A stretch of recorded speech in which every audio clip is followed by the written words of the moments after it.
ada dah. Ikan juga ada juga tapi tak banyak. Talang tak ada.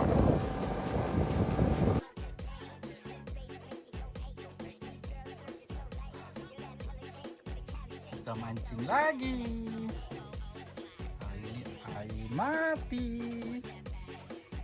Ini seluk dalam Pulau Pangkuk.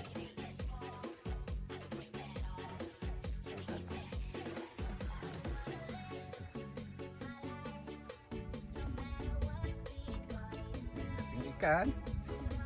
Jom. Tak banyak pun. Ayak mati. Ayak nak mati. Ni saja.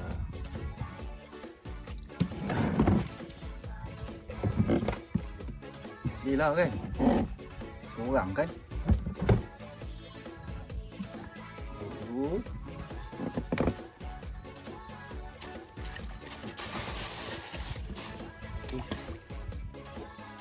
Nah,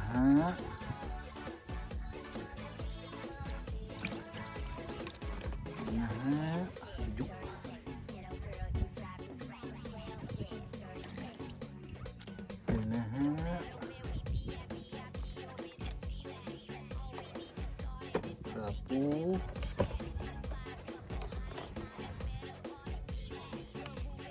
Sapu. Wih, panjangnya. Sapu.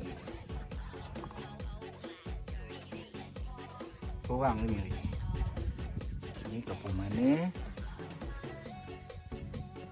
Kemana? Ada orang tanya, kenapa kecil-kecil pun ambil? Habis dah dia makan umpan yang ada mata kai. Takkan nak lepas balik. Ambil jelah. Nama pun rezeki. Benda boleh makan, kita makan. Betul tak? Nah, ni hasil hari ni. Baik. Ini hari tenang je.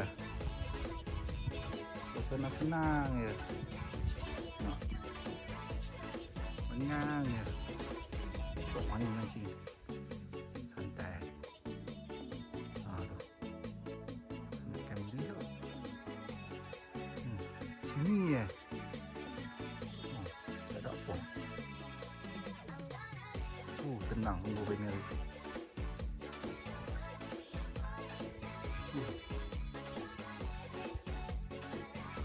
Okey. Ini sudah. Baik. Ini orang kata seseh grade A. Ini semua seseh grade A. Tabuan makan orang kata. Saya makan. Okey. Baik. Terima kasih. Assalamualaikum.